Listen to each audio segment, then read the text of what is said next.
దేవుని నామానికి స్తోత్రం కలుగును గాక. హల్లెలూయా. ప్రభునామంలో చేరిన మీ అందరికీ కూడా ప్రత్యేకమైనటువంటి వందనాలు తెలుసు. అందరికీ వందనాలు. అందరూ బాగున్నారా? సంతోషంగా ఉన్నారా? సంతోషంగా ఉన్న వాళ్ళందరూ దేవుని నామానికి స్తోత్రం చెల్లిద్దాం. హల్లెలూయా. ప్రియమైనటువంటి దేవుని బిడ్డలారా, మనము గడిచిన ఆదివారం దేవుని యొక్క వాక్యంలో నుంచి మరి నిజమైనటువంటి ఆత్మీయ సంతోషానికి యేసుక్రీస్తు ప్రభువారి యొక్క సూత్రాలను మనము ధ్యానం చేశాం. మనము దేవుని యొక్క వాక్యంలో యోహాను సువార్త 13వ అధ్యాయము 1వ వచనం నుంచి 17వ వచనం వరకు దేవుని యొక్క వాక్య భాగాన్ని మనం గడిచిన వారం చదువుకుని ఉన్నాం. ఈరోజు దేవుని యొక్క వాక్యాన్ని ధ్యానం చేసుకోవడానికి యోహాను సువార్త 13వ అధ్యాయము 6వ వచనం నుంచి 10వ వచనం వరకు దేవుని యొక్క వాక్య భాగాన్ని నేను చదువుతాను. మీ బైబిల్ గ్రంథాల్లో జాగ్రత్తగా పరిశీలన చేయవలసిందిగా కోరుతూ ఉన్నాను. యోహాను సువార్త 13వ అధ్యాయము 6వ వచనం నుంచి 10వ వచనం వరకు దేవుని యొక్క వాక్య భాగము ఇలాగ రాయబడి ఉన్నది. ఇట్లు చేయించు ఆయన సీమోను పేతురు వద్దకు వచ్చినప్పుడు అతడు, ప్రభువా, నీవు నా పాదములు కడుగుదువా అని ఆయనతో నేను. అందుకు యేసు, నేను చేయించున్నది ఇప్పుడు నీకు తెలియదు కానీ ఇక మీదట తెలుసుకుందామని అతనితో చెప్పగా, పేతురు, నీవెన్నడూ నా పాదములు కడగరాదని ఆయనతో నేను. అందుకు యేసు, నేను నిన్ను కడుగని ఎడలా నాతో నీకు పాలు లేదని. సీమోను పేతురు, ప్రభువా, నా పాదములు మాత్రమే కాక నా చేతులు నా తల కూడా కడుగమని ఆయనతో చెప్పెను. యేసు అతను చూచి, స్నానము చేసిన వాడు పాదములు తప్ప మరేమీ కడుక్కొనక్కర్లేదు, అతడు కేవలము పవిత్రుడయ్యను. మీరును పవిత్రులు కానీ మీలో అందరూ పవిత్రులు కారనను. దేవుడి పరిశుద్ధ వాక్యం మన వెనుకల్లో దీవించి ఆశీర్వదించునుగాక. ఆమేన్. చిన్న ప్రార్థన చేసుకుని దేవుని యొక్క వాక్యంలోనికి ముందుకు కొనసాగుదాం. మా పరిశుద్ధుగా ప్రేమ కలిగిన తండ్రి, నీ పరిశుద్ధ పాదములకు స్తుతులు స్తోత్రాలు. చదవబడినటువంటి నీ వాక్యమును బట్టి నీకు వందనాలు. ఈ వాక్యం మేము ధ్యానం చేయనియుండగా ఈ కృపాసన్ని మాతో ఉంచుకొని అడుగుతున్నాం. ఇదిగో తండ్రి, మీరు మమ్మల్ని నీ వాక్యము చేత బలపరిచి అన్వయించుకోవలసినటువంటి అన్ని సంగతులు కూడా ప్రభువా మీరు మాతో మాట్లాడి మా జీవితంలో అన్వయించుకోవడానికి నీ కృప మాలో ప్రతి వారికి అనుగ్రహించమని యేసుక్రీస్తు ఉన్నత నామములో అడిగి వేడుకుంటున్నాం తండ్రి. ఆమేన్. ప్రియమైనటువంటి దేవుని బిడ్డలారా, పోయిన వారం మనం దేవుని యొక్క వాక్యముల నుంచి ఏం నేర్చుకున్నాం? నిజమైనటువంటి ఆత్మీయ సంతోషానికి క్రీస్తు ప్రభువారు మనకు చెప్పినటువంటి మొదటి సూత్రంలో ఏమని నేర్చుకున్నాం?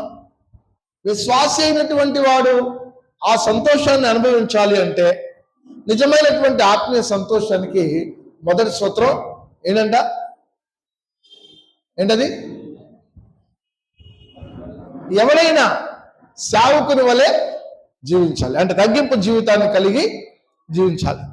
రెండవది, దేవుని యొక్క వాక్యముల నుంచి రెండవ సూత్రం ఏంటి అని అంటే, ఒకవేళ నిజమైనటువంటి ఆత్మీయ సంతోషము మన జీవితంలో మనం కలిగి ఉండాలి అంటే యేసుక్రీస్తు ప్రభు వారు చెప్పేటటువంటి మరొక సూత్రం ఏంటంటే, మన జీవితంలో ప్రత్యేకింపబడినటువంటి జీవితాన్ని జీవిస్తూ ఉండాలంట. ఏంటది?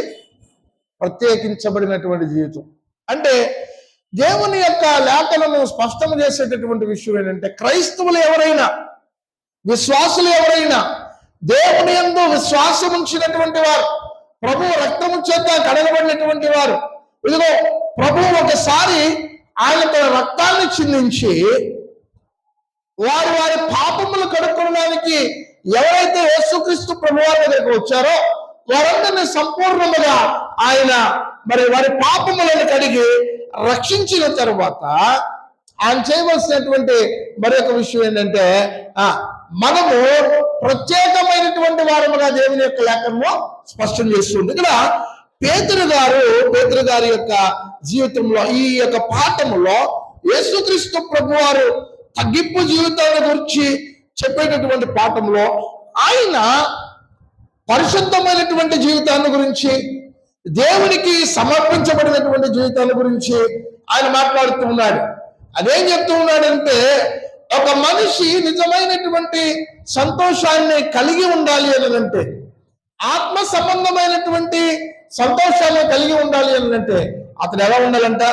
పరిశుద్ధులై ఉండాలి అన్న విషయాన్ని జ్ఞాపకం చేస్తూ ఉన్నాడు.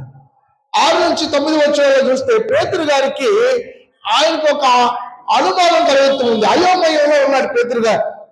తన అయోమయంలో యేసుక్రీస్తు ప్రభువారు తన శిష్యుల యొక్క కాళ్ళను కడుగుతూ పేతురు గారి దగ్గరికి వచ్చినప్పుడు పేతురు గారు దేవుడు తన కాళ్ళను పట్టుకోవడాన్ని అతను నిరాకరిస్తూ ఉన్నాడు కదా.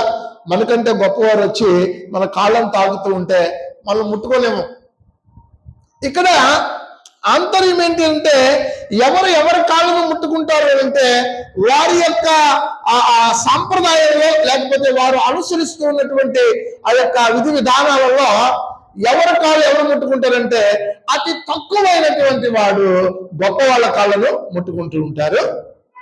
లేక బానిసలైనటువంటి వారు యజమాని యొక్క కాళ్ళను కడుగుతూ ఉంటారు, యజమాని యొక్క కాళ్ళకు మొక్కుతూ ఉంటారు. ఈ విధానాన్ని తెలిసినటువంటి పేతురు గారు ఏం చేస్తున్నారంటే యేసుక్రీస్తు ప్రభువారు తన కాళ్ళను కడగడానికి వచ్చినప్పుడు ఆయన వాటిని ఆయన కాళ్ళను ముట్టుకోవడానికి ఇష్టపడలే. కానీ యేసుక్రీస్తు ప్రభువారు ఏమంటూ ఉన్నారంటే ఒకవేళ అతని కాళ్ళను కడగకపోతే యేసుక్రీస్తు ప్రభువారి యొక్క సహవాసంలో పాలు లేదని చెప్తూ ఉన్నాడు. చూడండి 6వ వచనం నుంచి ఒకసారి చదువుకుంటే, ఇట్లా చేయొచ్చు ఆయన సీమోను పేతురు వద్దకు వచ్చేటప్పుడు అతడు ప్రభువా నీవు నా పాదములు కడుగుదువా అని ఆయనతో. అందుకు యేసు నేను చేయించున్నది ఇప్పుడు నీకు తెలియదు కానీ ఇక మీదట తెలుసుకుందు అని అతనితో చెప్పగా పేతురు నీవెన్నడూ నా పాదములు కడగరాదని ఆయనతో. అందుకు యేసు నేను నిన్ను కడగని యెడల నాతో నీకు పాలు లేదన్ను. సీమోను పేతురు ప్రభువా నా పాదములు మాత్రమే కాక నా చేతులు నా తల కూడా కడుగుమని ఆయనతో చెప్పాను. ఇక్కడ పేతురు గారి యొక్క అయోమయాన్ని జ్ఞాపకం చేసుకుంటే అదేమంటూ ఉన్నాడంటే ప్రభువు ఒకవేళ అతని పాదములు కడగకపోతే దేవుని యొక్క సహవాసంలో పాలు లేదన్నప్పుడు కాళ్ళు కడిగితేనే నా పాదములు కడిగితేనే నాకు పాలు ఉంటే ఒకవేళ ఆయన నా ఒళ్ళంతా కడిగితే ఇంకెంత ఆశీర్వాదం ఉంటుందో అన్న విషయాన్ని ఇక్కడ పేతురు గారు ఆలోచించినటువంటి సందర్భాన్ని చూస్తూ ఉన్నాం కదా. చాలాసార్లు మన జీవితంలో దేవుడు ఏదైనా మనం దేవునికి ప్రార్థనా పూర్వకంగా ఉంటే దేవుడు ఏదైనా మనకి మేలు చేశాడు అనుకో ఏమనిపిస్తుంది మనకి? దేవుడు ఈ మేళను ఇంకా పెద్దది చేస్తాడేమో, ఇంకా ఆశీర్వదిస్తాడేమో. పేతురు యొక్క అయోమయం కూడా అదే. కానీ ఇక్కడ విషయాన్ని పేతురు గారికి స్పష్టంగా జ్ఞాపకం చేస్తూ ఉన్నాడు. ఏమంటూ ఉన్నాడు? యేసు అతను చూచి స్నానము చేసిన వాడు పాదములు తప్ప అన్న విషయాన్ని ఇక్కడ చెప్తా ఉన్నాడు. ఏంటంట? స్నానం చేసిన వాడు పాదములు తప్ప మరేమీ కడుక్కునక్కర్లేదు. ఏంటి యేసుక్రీస్తు ప్రభువారు పేతురుకు ఏమి చెప్పనుద్దేశించాడు అని విశ్వాసికి యేసుక్రీస్తు ప్రభువారు చెప్పవలసినటువంటి సందేశాన్ని చాలా స్పష్టంగా ఆయన జ్ఞాపకం చేస్తున్నాడు. మనం యేసుక్రీస్తు ప్రభువారిని రక్షకునిగా అంగీకరించిన తర్వాత మనము మన యొక్క పాపము నుంచి సమూలంగా కడగబడ్డాం. చూడండి ఆ ప్రకటన గ్రంథము 1వ అధ్యాయము 5వ వచనాన్ని ఒకసారి చదువుకుందాం. ప్రకటన గ్రంథము 1వ అధ్యాయము 5వ వచనం. నమ్మకమైన సాక్షియో మృతుల్లో నుండి ఆది సంబుద్ధునిగా లేచిన వాడియో భూపతులకు అధిపతి అయిన యేసుక్రీస్తు నుండి కృపా సమాధానములు మీకు కలుగునుగాక. అలాగే 1 పేతురు పత్రిక 1వ అధ్యాయము పేతురు 1వ పత్రిక 1వ అధ్యాయము 18-19 వచనాల్లో మనం చదువుకున్నాం. పితృ పారంపర్యమైన మీ వ్యర్థ ప్రవర్తన విడిచిపెట్టినట్లుగా వెండి బంగారములు వంటి క్షయ వస్తువుల చేత మీరు విమోచించబడలేదు కానీ అమూల్యమైన రక్తము చేత అనగా నిర్దోషమును నిష్కళంకమునకు గొర్రెపిల్ల వంటి క్రీస్తు రక్తము చేత విమోచించబడతారని మీరు ఎరుగుదురు కదా. దేవుని యొక్క లేఖనం ఏమని జ్ఞాపకం చేస్తుందంటే, యేసు క్రీస్తు ప్రభు వారి యొక్క రక్తము చేత ప్రతివాడు కూడా, రక్షించబడినటువంటి ప్రతివాడు కూడా అతను విమోచించబడ్డాడు అన్న విషయాన్ని దేవుని యొక్క లేఖనం జ్ఞాపకం చేస్తుంది.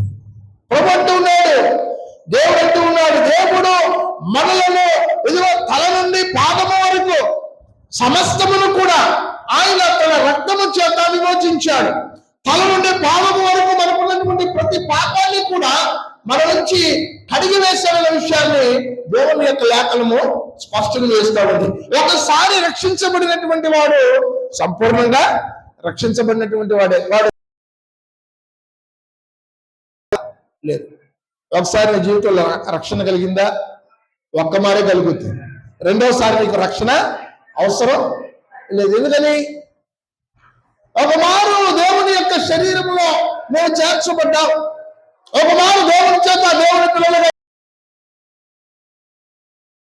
చేత నువ్వు దేవుని పిల్లలుగా ముద్రించబడ్డావు కనుక మరలా దానిని దేవుడు చేయవలసినటువంటి అవసరం లేదు. ఒకసారి దేవుడు రక్షణ ఇచ్చిన తర్వాత దానిని తిరిగి మనము పోగొట్టుకునేటటువంటి అవకాశము లేనే లేదు. ప్రభు ఏమంటూ ఉన్నాడంటే దేవుని యొక్క లేఖనాల్లో, మనిషి రక్షించబడిన తర్వాత అతడు మరలా రక్షించబడవలసినటువంటి అవసరం లేదు. కానీ మన యొక్క దైనందిన జీవితంలో దేవునిలా నడిచేటటువంటి ఆ విషయంలో మనం పడిపోయేటటువంటి చాలా అంశాలు ఉన్నాయి. ఏనాడు మనము ఏ పాపములకు లోనవుతూ ఉంటామో దానికి అప్పటికప్పుడే దేవుని దగ్గర మరలా యోహాను రాసినటువంటి మొదటి పత్రిక 1వ అధ్యాయము 7వ వచనం నుంచి 2వ అధ్యాయము 2వ వచనం వరకు దేవుని యొక్క వాక్య భాగంలో రాయబడినటువంటి సంగతిని మనం జ్ఞాపకం చేసుకుంటే, అయితే ఆయన వెలుగులో ఉన్న ప్రకారము మనమును వెలుగులో నడిచిన యెడల మనము అన్యోన్య సహవాసము గలవారమై ప్రతి పాపము నుండి మనము పవిత్రులుగా చేయడం. మనము పాపము లేని వారు చెప్పుకునే మనలను మనమే మోసం, మన పాపములను మనం ఒప్పుకునే యెడల ఆయన నమ్మదగిన వాడు, నీతిమంతులను కనుక ఆయన మన పాపములను క్షమించి సమస్త దుర్నీతి నుండి మనల్ని పవిత్రులుగా చేయడం. మనం పాపంగా చేయవారు పదము మరియు ఆయన వాక్యము మనలో ఉండదు. నా చిన్నపిల్లలారా, మీరు పాపము చేయకున్నట్లకే ఈ సంగతులను నీతిమంతులను యేసుక్రీస్తు ఉత్తరవాది తండ్రి ఎంత వరకున్నాడు. ఆయనే మన పాపములకు శాంతికరమైన, సర్వలోకములకు శాంతికరమైనాడు. ఉద్దేశించి యోహాను భక్తుడు మాట్లాడుతూ ఉన్నాడంటే విశ్వాసులను ఉద్దేశించి మాట్లాడుతూ, దేవుని దగ్గర పాపమును ఒప్పుకొని రక్షించబడినటువంటి వారిని గురించి మాట్లాడుతూ, ప్రతిరోజు మనం జీవించేటటువంటి జీవితంలో మనము పాపము చేసే అవకాశం ఉన్న విషయాన్ని దేవుని యొక్క లేఖనం. యోబు గారు వారి పిల్లల గురించి ఏం చేస్తా ఉన్నాడు? ప్రతిదినం ఆయన ఒకవేళ వాళ్ళు దేవునికి వ్యతిరేకముగా ఏదైనా ఉన్నాడు, ఏం చేస్తా ఉన్నాడు? దేవునికి వారి యొక్క పిల్లల పక్షమున అపరాధ పాప పరిహారార్థం వల్ల దేవునికి వారి పాప అర్పిస్తూ ఉన్నాడు. ప్రియమైన దేవుని యొక్క వాక్యము స్పష్టము చేసేటటువంటి విషయం ఏంటి? నడుస్తూ ఉన్నప్పుడు పాపము చేయడము చాలా పరిపాటి అయిపోయినటువంటిదిగా మానవుని యొక్క జీవితంలో ఉన్నట్లు. అంటే మనము పవిత్రంగా ఉండలేమా అంటే ఉండొచ్చు, పవిత్రంగా ఏంటంట, ఒకవేళ నీ జీవితంలో ఆత్మ సంబంధం, నిజమైన ఆత్మ సంబంధం అంటే ఏంటంట, నీవు ప్రత్యేకించబడినటువంటి జీవితాన్ని కలిగి ఉండాలి. ప్రతి దినము దేవుని దగ్గర మనకు తెలిసి తెలియనటువంటి క్షమాపణ వేడుకునేటటువంటి వారమై ఉండాలి. అందుకే దేవుడు ఆ చదవబడినటువంటి వాక్య భాగం అంతటిలో కూడా ప్రభు మాట్లాడుతున్నటువంటి దేవుని యొక్క వాక్య భాగం అంతటిలో యోహాను భక్తుడు రాస్తూ ఏమంటూ ఉన్నాడు చూడు, 7వ వచనంలో ఆయన అంటూ ఉన్నాడు కదా,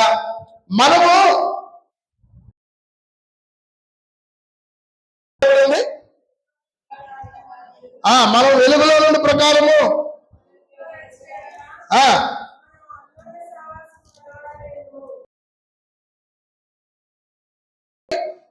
అప్పుడు ఆయన కుమారుని యేసు రక్తము మన పాపము నుండి మనల్ని పవిత్రులుగా చేయను. ఎందుకంటే మన యొక్క జీవితంలో మనం ఎలా ఉన్నా, మన గురించి ఎవరికి బాగా తెలుస్తుంది? ఇంకెవరికి తెలుస్తుంది?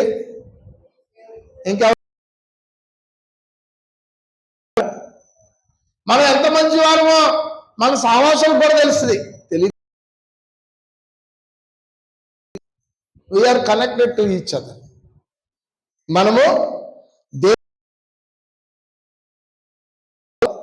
ఉన్నాం కదా, అప్పుడప్పుడు లైటింగ్ దాంట్లో చూస్తూ ఉంటాం కదా, ఎక్కడైనా ఒక లైట్ సిరీస్ దాంట్లో ఉంటాయి కదా, ఎక్కడైనా ఒక లైట్ ఆరిపోయింది అనుకో ఏమవుతాయి?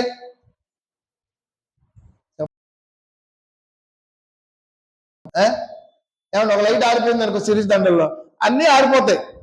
అయితే అక్కడ కొత్త లైట్ వేయాలి, లేకపోతే ఆ లైట్ పీకేసి కనెక్షన్ కలపాలి. అంటోళ్ళం ఏం కాదు. అయితే మన సహవాసములో పాపం ఉంటే ఏమవుతా ఉంటుంది? సహవాసం అంతా కూడా బలహీనపడిపోతూ ఉంటుంది. ఆకాను పాపం చేసినప్పుడు ప్రభు ఇశ్రాయేలీయులకు జయాన్ని అనుగ్రహించల. మొరపెడితే ప్రభు యెహోషువతో అంటూ ఉంటాడు, ఏమంటూ ఉంటాడు? ఇశ్రాయేలు సమాజంలో పాపము పొంచి ఉన్నది అనే విషయాన్ని ఆయన మాట్లాడుతూ ఉంటాడు. ఇంగ్లీష్ లో చక్కగా ఆ మాట విన్నప్పుడు మీ మాటని ఎక్కువగా మాట్లాడుతూ ఉంటాడు ప్రభు. విశ్వాస ఆ యొక్క ఇశ్రాయేలీయులు వాళ్ళు ఎక్కడైతే వారి గుడారాలను వేసుకున్నారో, ఎక్కడైతే వారి సమాజం అక్కడ ఏముందంట, పాపము వారి యొక్క సమాజములో పొంచి ఉన్నది. అందుకనే ఇశ్రాయేల్ ఓడిపోయారన్న సంగతిని ప్రభు స్పష్టం చేస్తూ ఉన్నాడు. విశ్వాసుల యొక్క జీవితాలలో వారి సహవాసము, మొదటి యోహాను పత్రికలో ప్రభు ఆయన మాట్లాడుతూ ఉన్నారు కదా, ఆ యొక్క యోహాను భక్తుడు రాస్తూ ఉన్నాడు. ఏమంటూ ఉన్నాడు యోహాను భక్తుడు? చూడండి, మనము అన్యోన్య సహవాసము గల వారమై ఉన్నాము అంటూ ఉన్నాడు. ఏంటంట? మనము కూడా వెలుగులో నడిస్తే విశ్వాసులందరూ ఎలా ఉంటారు?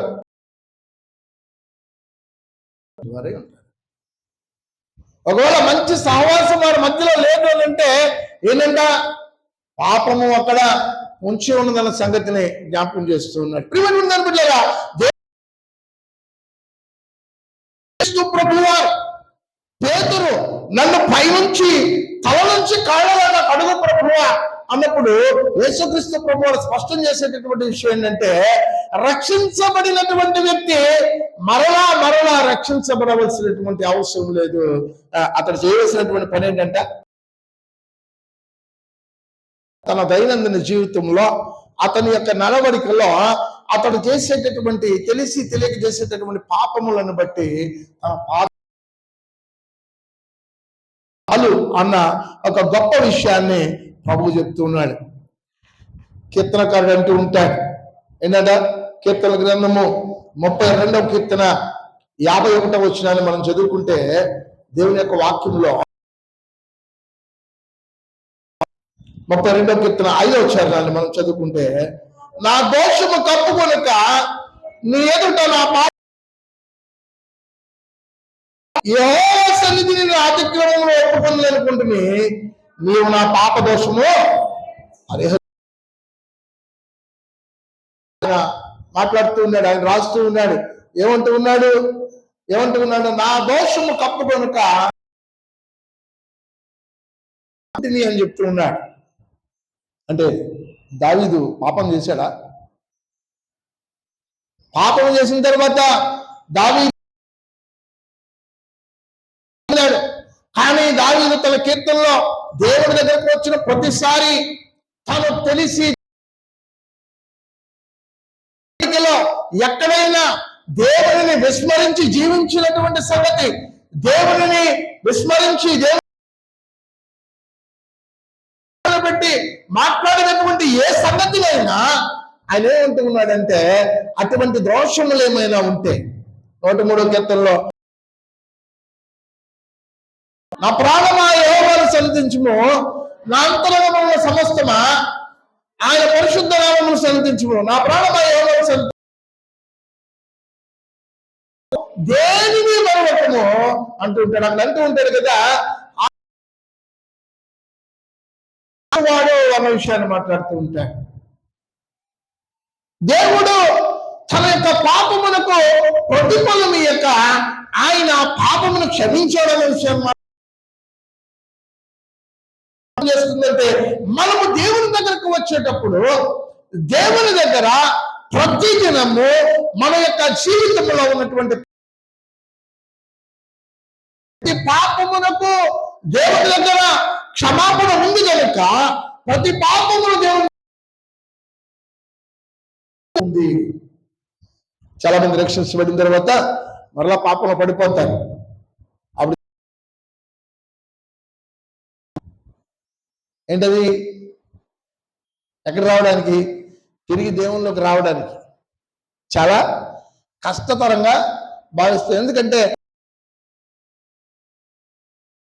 వెల్లడి పరుస్తూ ఉంటాడు దేవుడు. అందుకే ఇక్కడ దావీదు అంటూ ఉన్నాడు, నా దోషమును కప్పుకొనక అంటూ ఉన్నాడు.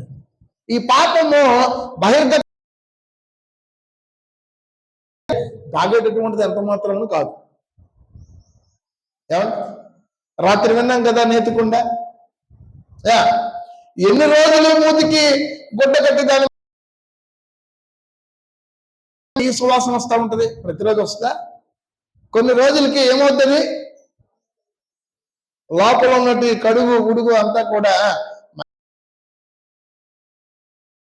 మరి ఘాట్ అయినటువంటి వాసన దాని నుంచి ఏమవుతూ ఉంటుంది. మన పాపము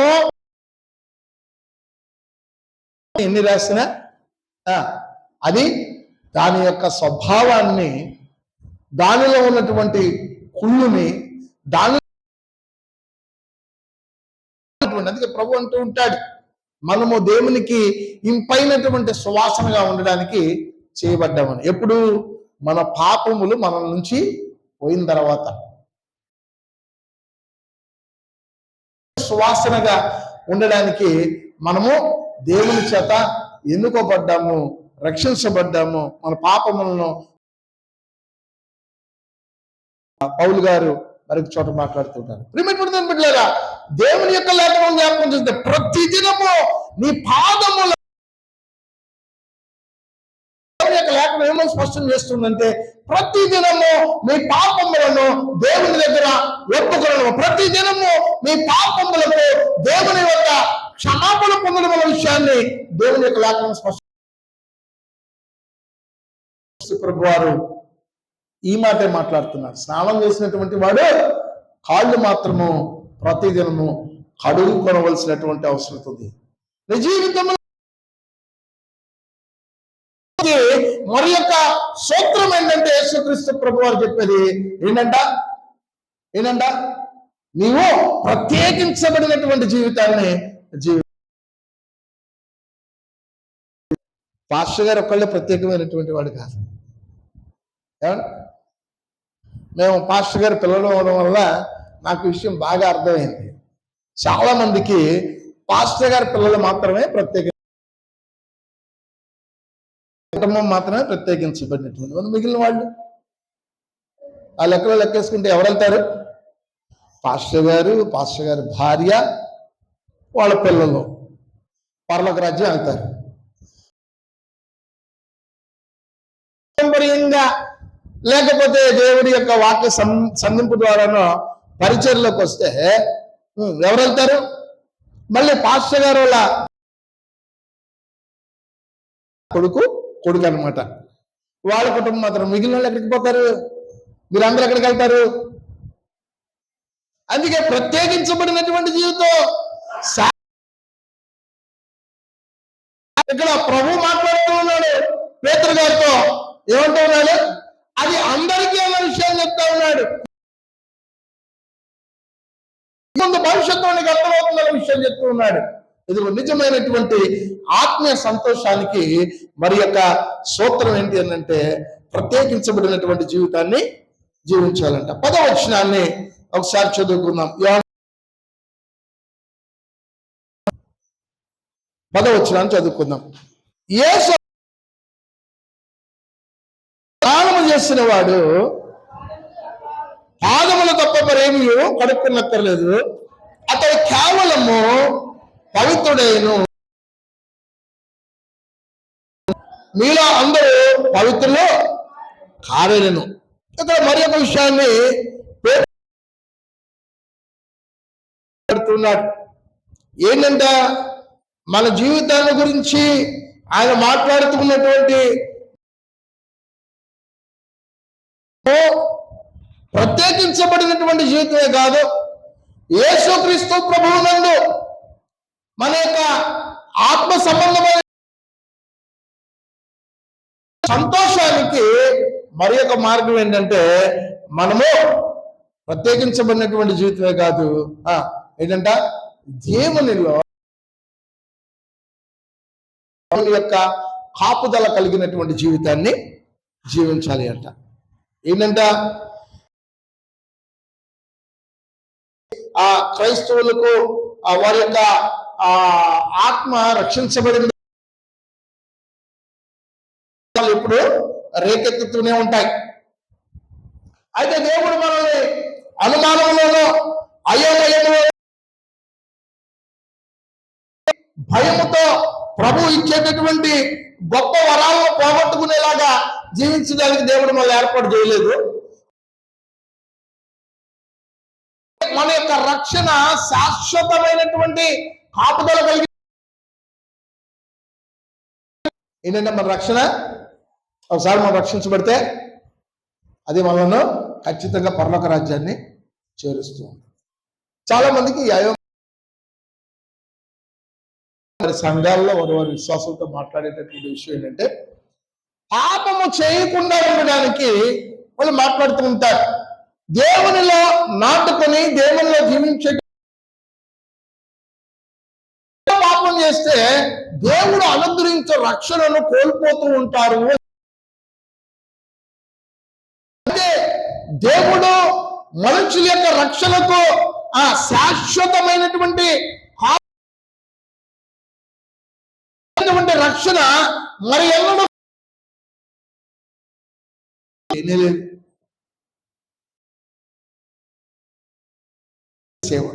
ఒక్క మారు నీవు రక్షించబడి ఉంటే ఇదిగో దేవుని నిత్యత్వం వరకు నీవు రక్షించబడ్డావు. దేవుని నిత్యత్వంలో నువ్వు కంపల్సరీ ఎటువంటి అనుమానం లేదు, వేరే అయోమయం అనుమానం లేదు.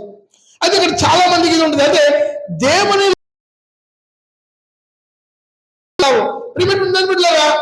దేవుడు మన యొక్క రక్షణలో శాశ్వత కాలం వరకు కూడా ఆయన ఆమోదించాడు.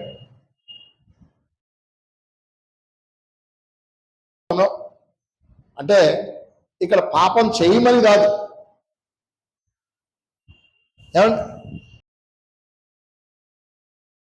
ఏమంటున్నటువంటి వారు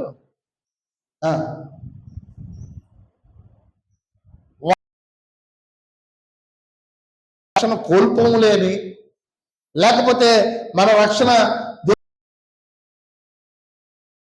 ఏమి కాదని ఆలోచితముగా పాపము చేస్తే అది అసలు మనం రక్షించబడ్డామా లేదా అని ప్రశ్నార్థకం అవుతుంది. ఇక్కడ ఒక విషయం ఏంటంటే, మీ రక్షణను ఎవరు రూఢిపరుస్తారు? చెప్పాలి. మీ రక్షణను ఎవరు రూఢిపరుస్తారు? ఎవరు? ఒకటి త్రిత్వదేవుడు, తండ్రి, కుమార, పరిశుద్ధాత్ములు. రెండోది వ్యక్తిగతమైనటువంటి వారు, రక్షించబడినటువంటి వారు, వారిలో కలిగినటువంటి మార్పులు వారుగా వెల్లడి చేసేటటువంటి వారు. ఈ ఇద్దరు వ్యక్తులు మాత్రమే దేవుడు పరచగలరు. ఇప్పుడు ఆలోచితముగా ఇంటెన్షనల్లీ కమిటింగ్ తిరిగి పాపము చేసినందువల్ల మనము రక్షణ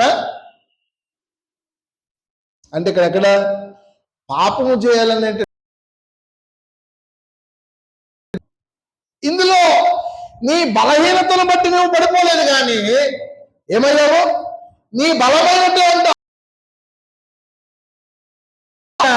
దేవుడు మనల్ని క్షమిస్తాడు తప్ప మనము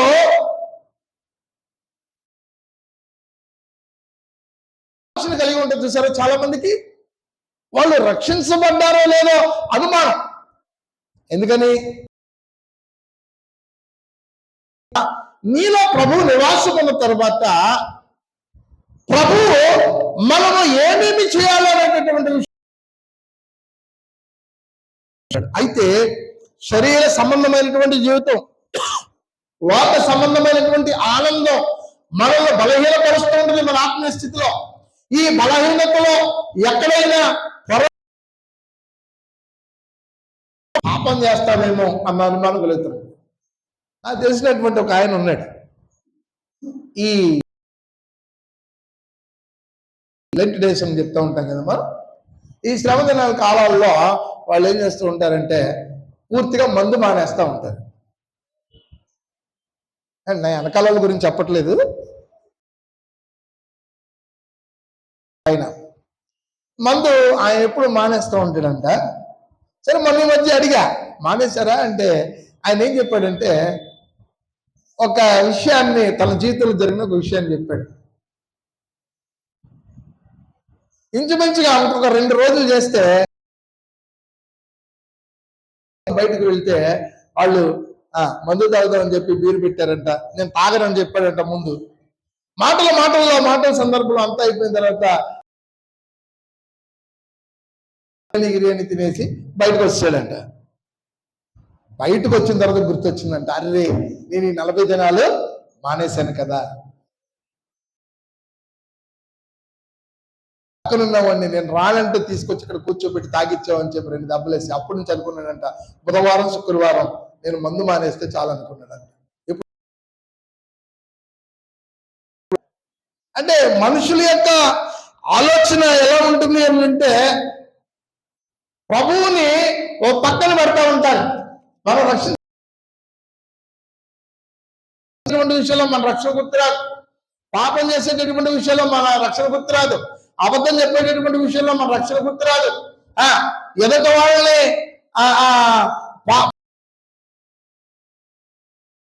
వంచేటటువంటి విషయంలో మన రక్షణ మనకు గుర్తురాదు. ఇక్కడ ఒక విషయాన్ని పత్రిక 2వ అధ్యాయము 8-9 వచనాలను మనం ఒకసారి చదువుకున్నటువంటి పత్రిక 2వ అధ్యాయము 8-9 వచనంలో మీరు విశ్వాసము ద్వారా, ఇది మీ వల్ల కలిగినది కాదు, దేవుని వరమే, అది క్రియల వల్ల కలిగినది కాదు కనుక దేవుని యొక్క వాక్యములో ఏంటంటే సంపూర్ణముగా దేవుడు మిమ్మల్ని పవిత్రపరిచినటువంటి విధానము ఎలా జరిగింది మన జీవితంలో అంటే కేవలము విశ్వాసము ద్వారా కృపచేతనే మనము రక్షించబడ్డాం.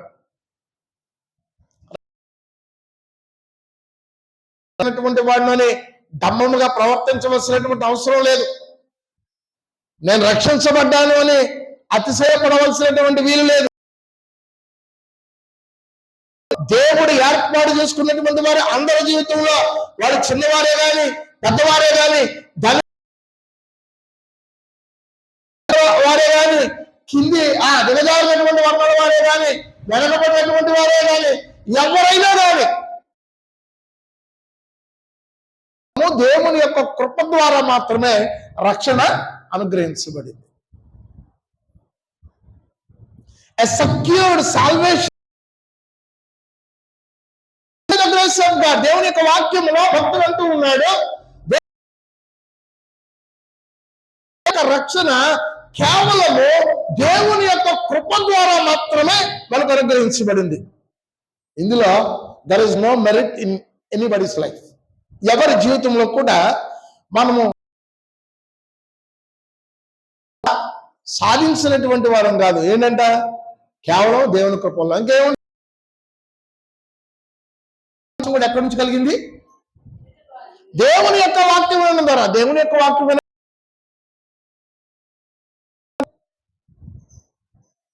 కొంతమంది చెప్తా ఉంటారు, వారిని కించపరచను కానీ ఆ మార్పుని గురించి వారు స్పష్టంగా చాలాసార్లు వారి జీవితంలో పరీక్ష చేసుకోవాల్సినటువంటి అవసరం ఉంది. ఎందుకని? పడ్డాడు, తల నుంచి పాదాల వరకు ఆయన కడిగాడని చెప్తా ఉంటారు. కానీ దేవుడు లేకపోతే ఏమని చెప్తా ఉంటారు? మీ జీవితంలో విశ్వాసం ఎలా కలుగుతుంది అంటే దేవుని యొక్క వాక్యము విని పరిశుద్ధాత్ముడు మీ హృదయంలోనికి వచ్చి ఆయన అంటూ ఉంటాడు కదా, ఇదిగో తలుపులు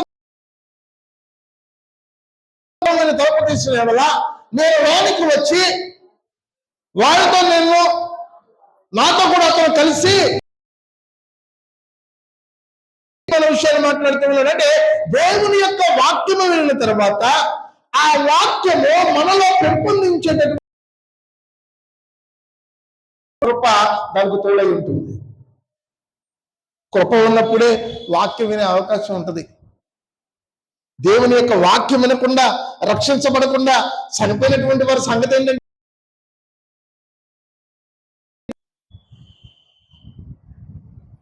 చెప్పాలి, ఎక్కడ పోయారు వాళ్ళందరూ? సువార్త వినలేదు, రక్షణ కలగలేదు, విశ్వాసం వాళ్ళలో మార్పు కలిగించడానికి దేవుని వాక్యం లేదు, వాళ్ళు చచ్చిపోయారు.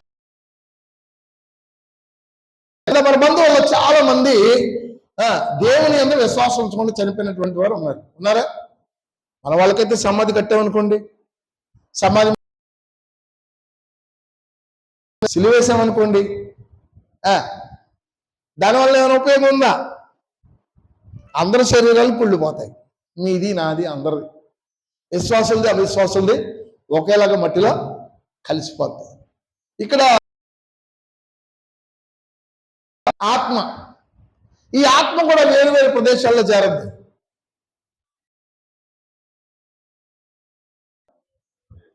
అబ్రహాము రొమ్మున, అబ్రహాము ఒడిలో ఉంటుంది. రక్షించబడినటువంటి వారి ఆత్మ, దేవుని నమ్మనటువంటి వారు, దేవుని ఎరగినటువంటి వారు, దేవునికి వారి యొక్క జీవితాన్ని సమర్పించుకున్నటువంటి వారు ఎడికి అవి గట్టి చెప్పండి, ఎక్కడ పోతే వేదన పడేటటువంటి స్థలంలోనికి పోతుంది. ఇందులో జాగ్రత్తగా ఆలోచన చేస్తే దేవుని యందు విశ్వాసం ఉంచినటువంటి వారు, నామకార్థ క్రైస్తవులు వారు, పాప క్షమాపణ పొందినటువంటి వారు. మీకు చెప్తే నా మీద కోపం వస్తేమో కానీ చాలా మంది చచ్చిపోయినటువంటి వారు ఉన్నారు. వాళ్ళందరూ ఎక్కడ పోతారు? వాళ్ళు నరకానికి. ఏం లేదు, ఎటువంటి అనుమానం లేదు. దేవుని బిడ్డలారా, దేవుని యొక్క వాక్యము సెలవిస్తుంది కదా, దేవుడు మన యొక్క రక్షణను శాశ్వత కాలం secured by salvation of God. అదే దేవుని యొక్క వాక్యం ఏమని చెప్తుంది అంటే, కేవలము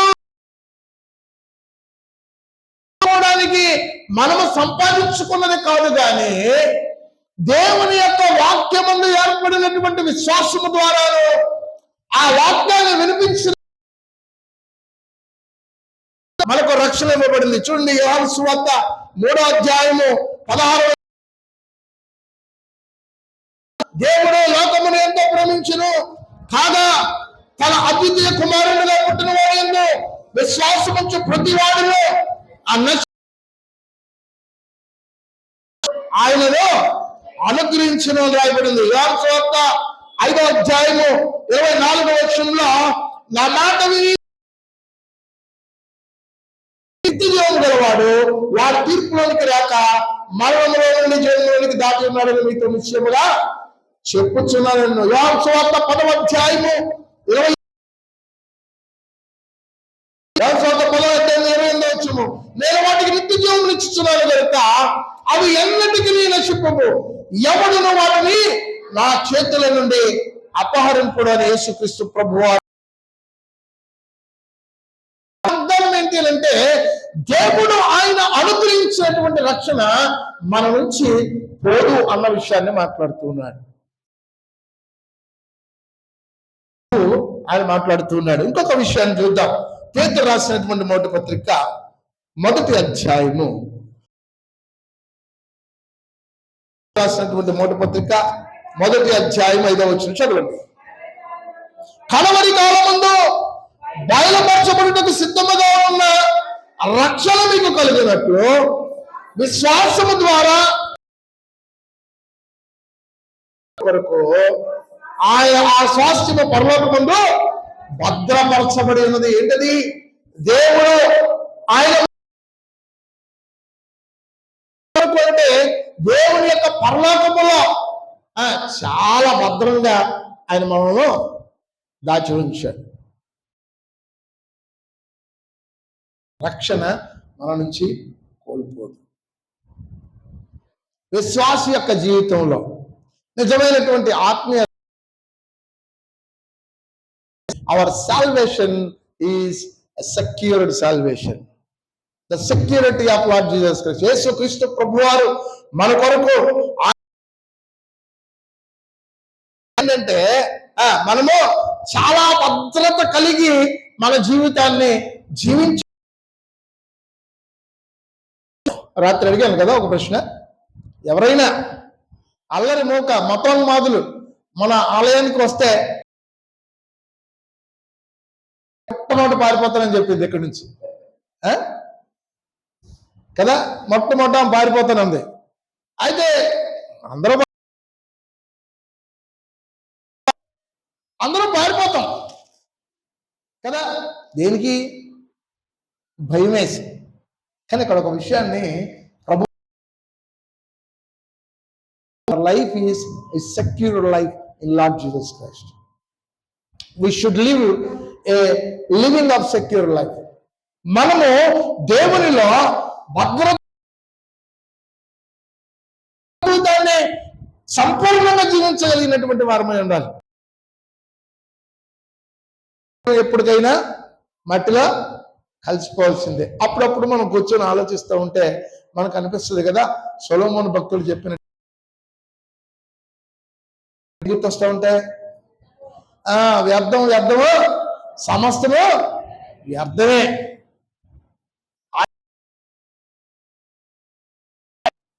మన జీవిత దినములన్నీ కూడా ఆయాసకరంలే. కానీ ఎప్పుడు విశ్రాంతి అంట? దేవుని యొక్క వాక్యం చదివిస్తారా, నా యొద్దకు రండి. మందికి దేవుని ఆలయంలో దొరుకుతుంది విశ్రాంతి. సరిగ్గా వాకింగ్ చెప్తా ఉంటే బ్రహ్మాండంగా నిద్రపోతూ ఉంటారు. నిద్రపోతారా?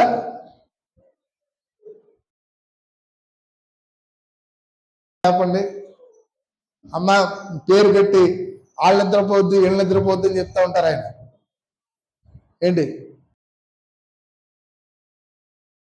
పెద్దోడు కదా, నోట్లో తిప్పుకుంటారు. నేను కొంచెం మీకంటే చిన్నోడు కదా, పైకే తిడతారని భయం వేసి నేను ఎప్పుడు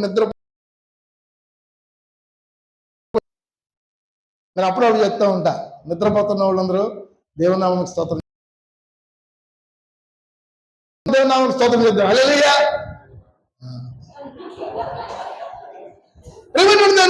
దేవుని యొక్క అధ్యాయము 5వ వచనంలో ఏమంటున్నాడు? కడవరి కాలమందు బయలుపరచబడి సిద్ధముగా ఉన్న రక్షణ మీకు కలిగినట్లు శక్తి చేత కాపాడబడు మీ కొరకు. ఏంటంటే దేవుని శక్తి మనలో, మన రక్షణ మనలో కాపాడుతుందన్న విషయాన్ని జ్ఞాపకం చేద్దాం. హెబ్రీయులకు రాసినటువంటి పత్రిక 5వ వచనంలో దేవుని యొక్క వాక్యము సెలవిస్తుంది కదా, వచ్చే వారి పక్షమున విజ్ఞాపనము చేయుటకు నిరంతరము జీవించుతున్నాడు కనుక వారిని ఏంటంటే మొదటి ఏముంది? దేవుని యొక్క వాగ్దానాలు ఉన్నాయి. రెండవది దేవుని యొక్క శక్తి ఉంది. మూడవది ఏంటిది? యేసుక్రీస్తు ప్రభు వారి యొక్క విజ్ఞాపన ప్రార్థనలు. దేవుడు అయిన తన ద్వారా దేవుని యొద్దకు వచ్చే వారి పక్షమున విజ్ఞాపనము అని మాట్లాడుతున్నాడు. ఏంటంట? యేసుక్రీస్తు ప్రభు వారు జ్ఞాపకం చేస్తూ ఉన్నాడు. యోహాను సువార్త 17వ అధ్యాయము 24వ వచనంలో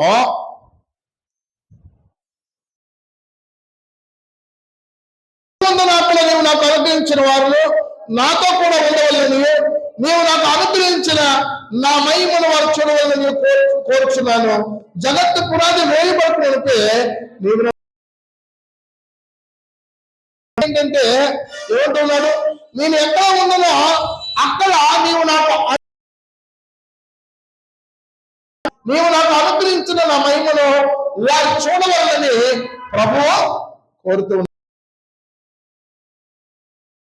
బిడ్డలారా, దేవుని యొక్క వాక్యము సెలవిస్తుంది కదా, ఆయన తన వాగ్దానాలను, ఆయన తన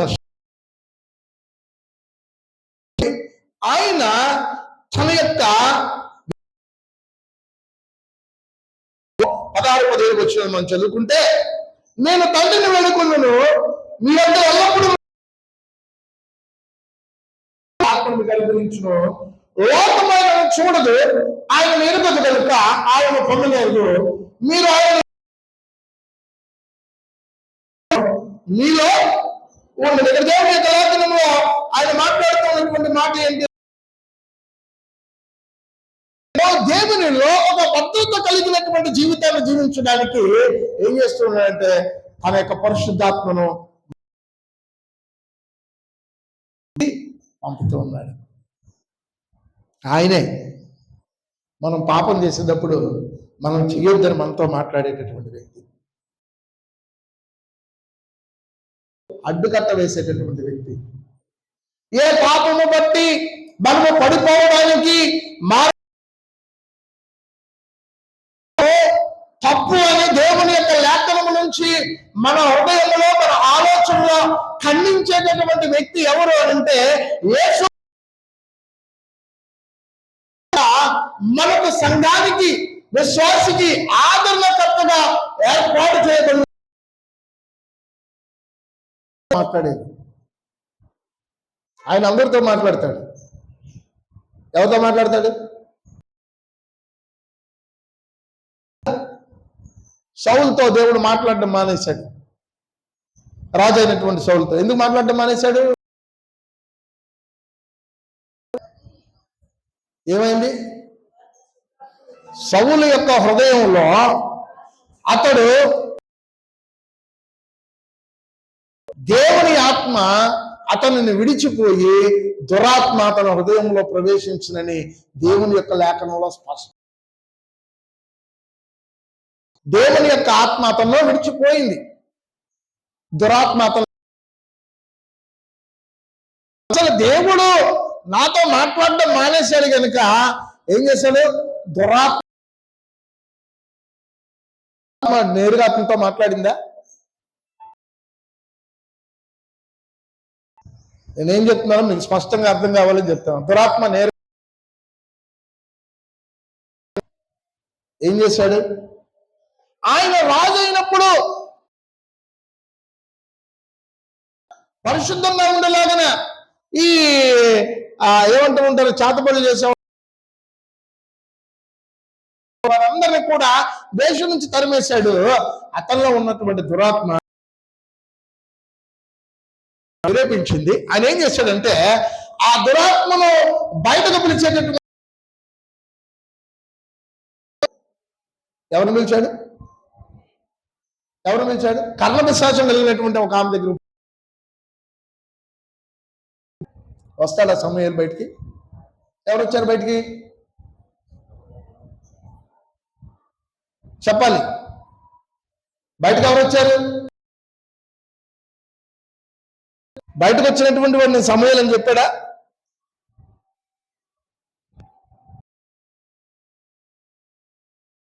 పోయినటువంటి ఆమె చెప్పిందా? సౌలు కనబడ్డా? ఎవరొచ్చారు బయటికి? దురాత్మే వచ్చింది బయట. యొక్క ఆత్మ దేవుని వశమైంది బయటకు తీసుకుని రావడానికి. మన యొక్క ఆత్మ ఎంత భద్రత కలిగినటువంటి ఏం చేశాడు అతడు? ఆమె పోలిక చెప్తుంది. దుప్పటి కప్పుకున్నటువంటి ముసలివాడప్పుడు భూమిలో నుంచి పైకి లేచుట నేను సమూయేలు అంటూ ఉన్నాడు. అప్పుడప్పుడు మీకు చచ్చిపోయిన కదా కనపడతారా కదా?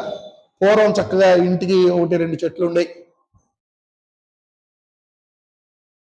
చేమచింతకాయ చెట్టు ఉండేది, ఇంకేదేదో చెట్టు ఉండేది. ఆ పెద్దబాయి పక్కోళ్ళ ఇంటి ఎదురుగా 2 జామ చెట్లు ఉండేవి. పండక్కోళ్ళ ఇంట్లో ఒక పెద్ద జామ చెట్టు, మామిడి చెట్టు కూడా ఉండేది అనుకుంటా. అలా మా నాయనమ్మ వాళ్ళ ఇంటికి వెళ్తే అక్కడ ఒక వేప చెట్టు. ఎవరిలోకి వెళ్ళినా చెట్లు లేకుండా ఉండే కాదు. బహుశా మన మొత్తం చెట్లు కొట్టేశారు. చెట్లు ఎక్కడుంటే చచ్చిపోయి దెయ్యాలు ఎక్కడ ఉంటారు? పెట్టుకోవాలి. చచ్చిపోయినటువంటి మనుషులు చెట్టెక్కరు, దురాత్మలుగా మారరు. వారి యొక్క ఆత్మలు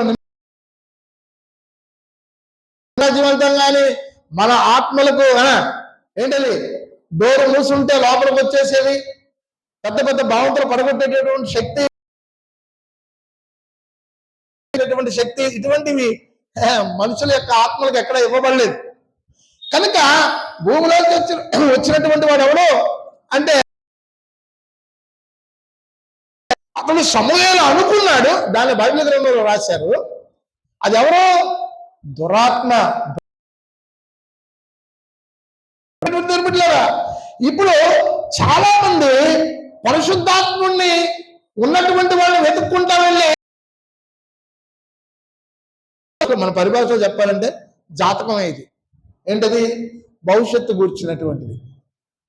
వాళ్ళు చెప్తా ఉంటారు, అమ్మ మీ అబ్బాయికి పలానప్పుడు పెళ్లి జరిగింది, మీ అమ్మాయికి పలానప్పుడు గర్భం దాలుస్తుంది.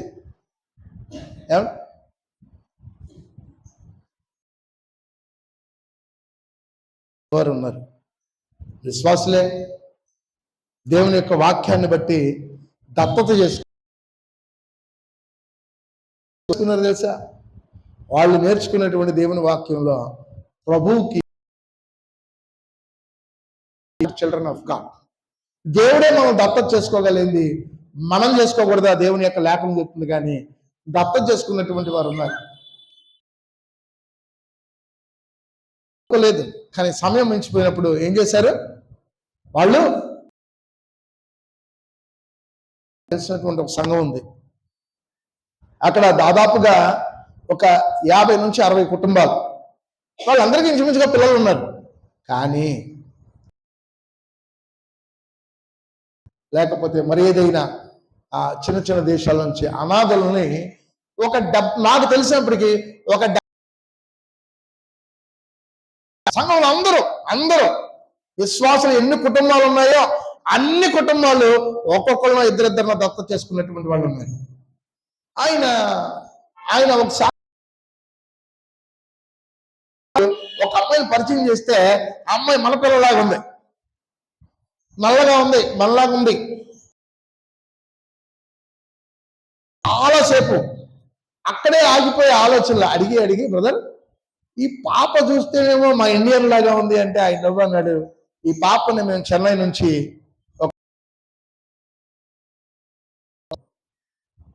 అప్పుడు అడిగాను నేను.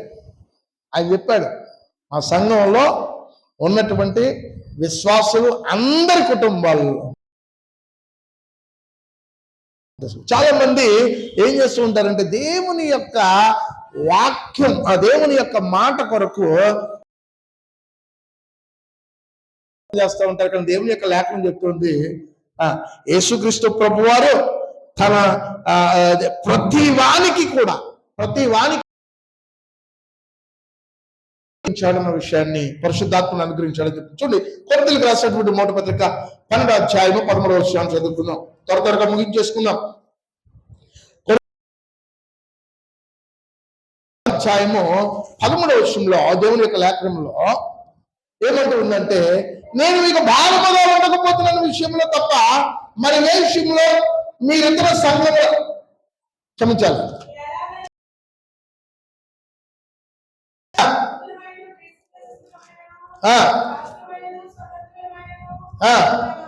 మనందరము ఒక్క శరీరంలోనికి ఎవరు అంటే దేవుడు మనకు అనుగ్రహించినటువంటి పరిశుద్ధాత్ముడు అన్న విషయాన్ని 2వ అధ్యాయము 6వ వచనంలో చూస్తే, క్రీస్తు యేసునందు ఆయన మనకు చేసిన ఉపకారం ద్వారా అత్యధికమైన తన కృపా మహేశ్వరంలో రాబోయే యుగంలో కనపరచు నిమిత్తము క్రీస్తు యేసునందు మనల్ని ఆయనతో కూడా లేపి పరలోకమందు ఆయనతో పత్రిక 3వ అధ్యాయము 3వ వచనం,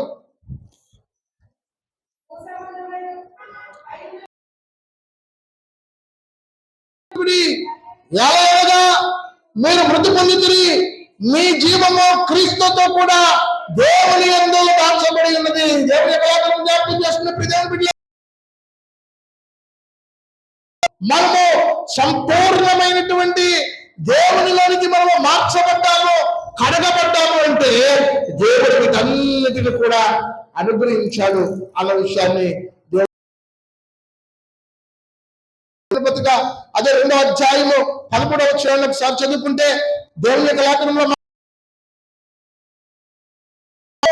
శరీరమును సున్నతి పొందగలటం వలన మీరు మృతులై ఉండగా దేవుడు వ్రాత రూపకమైన ఆజ్ఞల మన మీద రుణముగాను మనకు విరోధముగాను చేసి మనకు అడ్డము లేకుండా దానిని ఎత్తివేసి మన అపరాధములన్నింటినీ క్షమించి ఆయనతో కూడా మనం జీవింపు చేసిన ఆయన జయోత్సవంతో వారిని పట్టి తెచ్చి బహాటముగా వేడుకతో కనపరచు. దేవుని యొక్క లేఖనములో ప్రభు మాట్లాడుతున్నటువంటి మనకు విరోధముగా ఉన్నటువంటి వాటన్నిటిని కూడా మేకులతో సిలువకు పెట్టి మన అపరాధములు క్షమించడానికి ఏమీ కూడా మనకు అర్థం లేకుండా ప్రభు ఆయన సిలువలో చేశాడంట.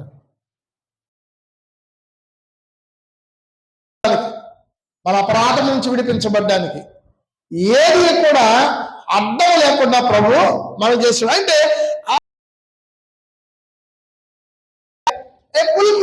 సంపూర్ణముగా దేవుడు తన యొక్క పనిని జరిగించి 12వ వచనాన్ని ఒకసారి చదువుకుందాం.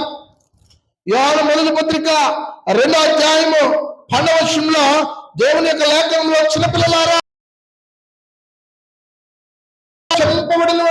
క్షమింపబడిన కనుక మీకు రాయిస్తున్నాను అంటూ ఉన్నాడు. 103వ కీర్తన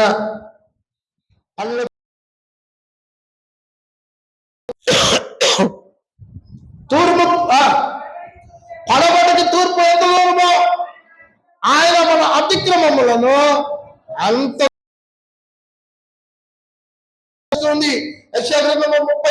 అధ్యాయము 10వ వచనంలో లేఖనం మాట్లాడుతుంది కదా. యెషయా గ్రంథము 38వ అధ్యాయము 10.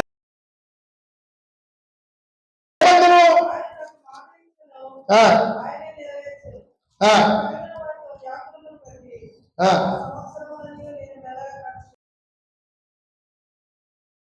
38వ అధ్యాయము 10వ వచనం. మిక్కుటమైన ఆయాసములకు నెమ్మది కలుగుటకు కారణమైన నీ ప్రేమ చేత నా ప్రాణమును నాశనకు గోతు నుండి విడిపించుటివి. నీ వీపు వెనకతము నా పాపం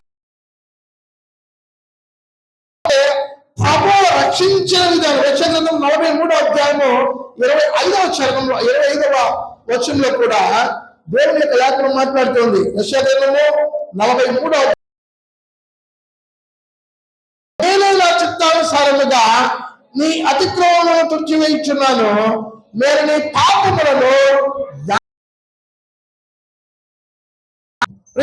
బిడ్డలారా, ఇంకా అనేకమైనటువంటి దేవుని యొక్క వాక్యాలు ప్రభు మన Then God gave us to live in this whole world. He gave us a secure life. దేవుడు భద్రముగా జీవించేటటువంటి విషయాన్ని గురించి, నిజమైనటువంటి సంతోషానికి, నిజమైనటువంటి ఆనందానికి యేసు ప్రభువారి యొక్క 3వ సూత్రం ఏంటి? మనము దేవుడు అనుగ్రహించినటువంటి